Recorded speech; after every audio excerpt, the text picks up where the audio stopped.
আপনারা দেখছেন Bangla MG news. কেবল BSF এর উপর ছেড়ে দিয়ে কাটমানি নিয়ে অনুপ্রবেশ ঢোকাবেন, সোনা গরু পাচার করবেন, এগুলো বন্ধ হওয়া দরকার আছে। 3 রাজ্যের সীমাকে সুরক্ষিত করুন। পুলিশকে দিয়ে দুর্গাপুর থেকে রাজ্যের মুখ্যমন্ত্রী মমতা বন্দ্যোপাধ্যায়কে আক্রমণে বিজেপির প্রাক্তন রাজ্য সভাপতি দিলীপ ঘোষ। বিদ্যুৎ বিলের মাসুল বৃদ্ধি নিয়ে দুর্গাপুরের বিধাননগরে পশ্চিমবঙ্গ রাজ্য বিদ্যুৎ বন্টন নিগমের অফিসে স্মারকলিপি প্রদান করেন দুর্গাপুরের পশ্চিমের বিজেপি বিধায়ক লক্ষণ ঘড়ুই, কুলটির বিধায়ক অজয় পোদ্দার এবং বিজেপির কর্মী সমর্থকদের নিয়ে বিজেপির সর্বভারতীয় সহসভাপতি দিলীপ ঘোষ। তিনি বলেন, মমতা ব্যানার্জি তার দলের স্লোগান আছে এগিয়ে বাংলা।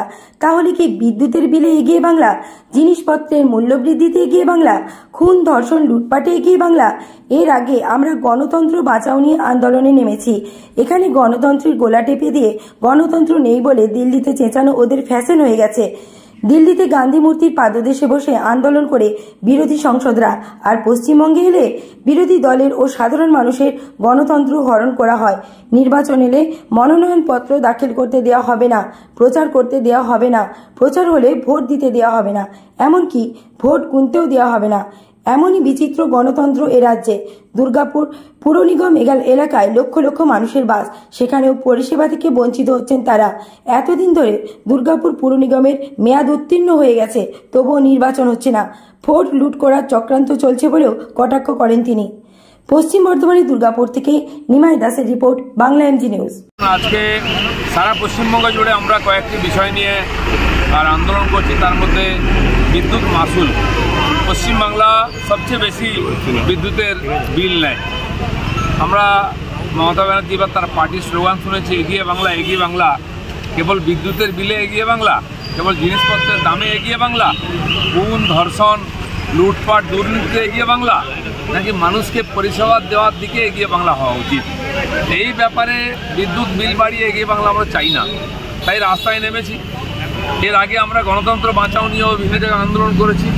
আমি আসানসোলে গেছিলাম, তো গণতন্ত্রের গলা টিপে দিয়ে এখানে গণতন্ত্র নাই বলে দিল্লিতে চেঁচানো একটা ফ্যাশন তৈরি হয়েছে। গান্ধী মূর্তির নিচে বসে প্ল্যাকার্ড নিয়ে আন্দোলন করে তারা এমপিরা, আর এখানে পশ্চিমবাংলা এলে বিরোধী পার্টি সাধারণ মানুষের গণতান্ত্রিক অধিকার হরণ করা হয়। নির্বাচন হলে ভয় থাকতে হবে, নির্বাচনে নমিনেশন করতে দেওয়া হবে না, নমিনেশন হলে প্রচার করতে দেওয়া হবে না, প্রচার হলে ভোট দিতে দেওয়া হবে না, ভোট গুনতে দেওয়া হবে না। এই বিচিত্র গণতন্ত্র। আর তারপরে কর্পোরেশন একটা দুর্গাপুর, লক্ষ লক্ষ লোকের বাস, তারা পরিষেবা থেকে বঞ্চিত 2 বছর, কারণ এখানে নির্বাচনই হয়নি। এর আগে 1.5 বছর ধরে নির্বাচন বন্ধ করে রেখে বিধানসভার আগে নির্বাচন, বিধানসভার পরে পরে ভোট লুট করে জেতা হলো। প্রায় 100-র বেশি, 120টা মিউনিসিপ্যালিটি কর্পোরেশন ঠিক একইভাবে লুটে নেওয়ার চেষ্টা চলছে। এত বড় দুর্গাপুর একটা কর্পোরেশন, সেখান থেকে মানুষ পরিষেবা থেকে বঞ্চিত। আমি আসছি, চারদিকে জল রাস্তার উপর দিয়ে যাচ্ছে, ড্রেনের ব্যবস্থা নেই, ড্রেন থাকলে পরিষ্কার নেই, আলো বাতি, রাস্তাঘাটের অবস্থা খারাপ, সমস্ত রোড খারাপ, আর সমস্ত হাইওয়ের উপরে চাপ পড়ছে, হাইওয়ে ভেঙে মুড়ো হয়ে যাচ্ছে। আমি বর্ধমানেতে 1 ঘন্টা দাঁড়িয়েছিলাম এখানে আসার আগে। এই পরিস্থিতি তৈরি হয়েছে। কিছু বললে দিল্লির দিকে হাত দেখানো হয়। আলুর দাম কেন বেড়ে 50 টাকার কাছে চলে যাচ্ছে সেটাও কি মোদিজি জানেন? সবজি, ঢেঁড়স, পেট্রোলের দাম এখানে যা তার চাইতে অন্যান্য রাজ্যে 15 টাকা কম। কেন 100 টাকা পার হয়ে গেছে পেট্রোল এখানে? তার জন্য কেন মমতা ব্যানার্জি ট্যাক্স কম করছে না? পশ্চিমবাংলার মানুষের দুঃখে কানতে পারেন, চোখের জল গড়াবেন, কিন্তু ট্যাক্স কম করবেন না, পুরো পয়সা নেবেন। সব জায়গায় কাটমানি খাওয়ার অভ্যাস হয়ে গেছে। এই সমস্ত এর বিরুদ্ধে আমাদের আন্দোলন চলেছে। দুর্গাপুরেতে উচ্ছেদ, এখানে যারা ডিবিসি জমিতে বসে আছেন, ডিএসপি জমিতে বসে আছেন, তাদেরকে জোর করে উচ্ছেদ করা হয়েছিল, সেই নিয়ে আন্দোলন করেছি আমরা। পয়সা নিয়ে বসানো হবে, আর উচ্ছেদ হলে তার নেতারা রাস্তায় নামবে। আপনারা দেখেছেন দীঘা রামনগরে, সেখানে যাদেরকে পয়সা নিয়ে টিএমসির নেতারা ওখানকে এমএলএ বসিয়েছিলেন, পার্টি তাদের উচ্ছেদ করছে, ফরেস্ট ডিপার্টমেন্টের জায়গা তারা উচ্ছেদ করছে। সেখানে মন্ত্রী চলে এসেছেন সামনে এবং মহিলা অফিসারকে যা নয় তা মুখে বলেছেন, তার জন্য তাকে পদত্যাগ করতে হয়েছে। কেন এই ধরনের পরিস্থিতি তৈরি হচ্ছে? সেখানে উচ্ছেদ করতে দেবেন না, যেখানে ওনারা টাকা নিয়ে লোককে বসিয়েছেন, জমি দিয়েছেন, জায়গা দিয়েছেন, দোকান করেছেন। দীঘার মতো টুরিস্ট স্পট সমস্ত জায়গা দখল হয়ে যাচ্ছে, কারণ টিএমসির নেতারাই বসাচ্ছেন টাকা নিয়ে। আর সেই সরকারের ডিপার্টমেন্ট যখন খালি করতে এসেছে জায়গা, মন্ত্রী সবচেয়ে সামনে এসে যে ধরনের ব্যবহার করেছেন, লজ্জায় আমাদের মাথার মতো হয়ে যাচ্ছে।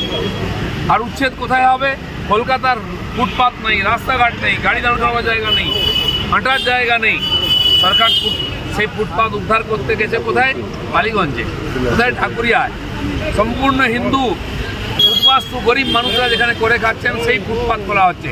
আর বাংলাদেশি অনুপ্রবেশকারীরা, রোহিঙ্গারা যেখানে বসে আছে, রাজাবাজার, মেটিয়া ব্রুজ, সেই সব জায়গা কখনো পরিষ্কার হবে না, সেখানে কোনো উচ্ছেদ হবে না, উচ্ছেদ হবে হিন্দু এলাকায়। এই যে ডাবল স্ট্যান্ডার্ড চলছে, তার বিরোধিতা করার জন্য আমরা রাস্তায় নেমেছি।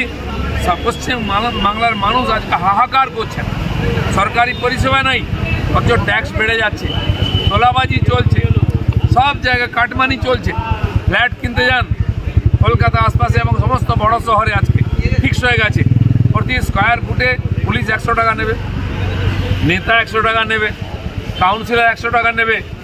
তারপরে প্রথম 300 টাকা দেওয়ার পরে আপনাকে ফ্ল্যাট কিনতে যেতে হবে। সেই জন্য প্রতি স্কোয়ার ফুটে 500 টাকা বাড়িয়ে দিয়েছে। সে দেবে কোথেকে? কন্ট্রাক্টর। আর সেই ফ্ল্যাটে যদি আপনি থাকেন, তারপরে যা হবে, রড থাকবে না, সিমেন্ট বালি থাকবে, আপনি বাঁচবেন 20 বছর, আপনার সঙ্গে সঙ্গে ফ্ল্যাটও মাটির নিচে চলে যাবে। এই যে লুটপাট শুরু হয়েছে, মানুষ চারদিক দিয়ে শোষিত হচ্ছে, বঞ্চিত হচ্ছে, বলার জায়গা নেই। বলতে গেলে পুলিশ পেটাবে, পাড়ার নেতা পেটাবে, বাড়ি ভেঙে দেবে, বাড়িতে ঢিল মারবে, নাহলে কেস দেবে। তাই ভারতীয় জনতা পার্টি যেমন প্রথম থেকে লড়াই করে এসেছে মানুষের স্বার্থে, আজকেও রাস্তায় নেমেছে, জেলায় জেলায় আন্দোলন করছে। আমরা এই দুর্যোগের মধ্যে এই আন্দোলন আমাদের চলবে। দুদিন ধরে বাংলাদেশ চলছে, হিন্দুরা আক্রান্ত হচ্ছে, বেশ কয়েকটা মন্দিরও ভাঙচুর হয়েছে, কি বলবেন? দেখুন, বাংলাদেশ একটা প্রজাতন্ত্রী, বাংলাদেশ গণতান্ত্রিক দেশ। এখানকার মানুষ ভোট দিয়ে সরকার ঠিক করেন, পছন্দ না হলে তারা আন্দোলন করেন, আমরাও করি। তার সরকার বদল করার অধিকার, দায়িত্ব তাদের আছে, সেটা চলছে, তাদের আন্তরিক ব্যাপার। কিন্তু যেহেতু আমাদের পড়শি দেশ, ওখানে রাজনৈতিক যদি অস্থিরতা হয়, আমাদের উপর তার চাপ পড়ে। বিশেষ করে গত 50-60 বছরের বা স্বাধীনতার পর থেকে 75 বছর দেখি আমরা, ইতিহাস বলছে বাংলাদেশে যে কোনো বিষয় নিয়ে আন্দোলন হোক, অশান্তি হোক, প্রথম ওখানকার সংখ্যালঘু হিন্দুদের উপরে আঘাত আসে। তাদের জমি বাড়ি সম্পত্তি, তাদের মা বোনের সম্মান নিয়ে টানাটানি আসে। এবারেও শুরু হয়ে গেছে, এবারেও ব্যতিক্রম হয়নি। হিন্দু মন্দির ভাঙা হচ্ছে, মহিলাদের অত্যাচার করা হচ্ছে, হিন্দু নেতাকে হত্যা করা হয়েছে, হিন্দু সম্পত্তি নষ্ট করা হচ্ছে। আমরা আশা করব ওখানকার সেনা হাতে ক্ষমতা নিয়েছে, তারা আইন শৃঙ্খলা রক্ষা করবেন। ওখানকার হিন্দু সমাজ ভয়ের মধ্যে আছে। আমার সঙ্গে বহু লোকের কথা হয়েছে, যারা পরিচিত আসেন, তারা ঘর বাড়ি বন্ধ করে আছেন, কিন্তু কখন কী হবে কেউ জানে না। আমি আশা করব ওখানকার হিন্দুরা যারা ওই দেশের স্বাধীনতার জন্য তাদের পুরোপুরো প্রাণ দিয়েছেন,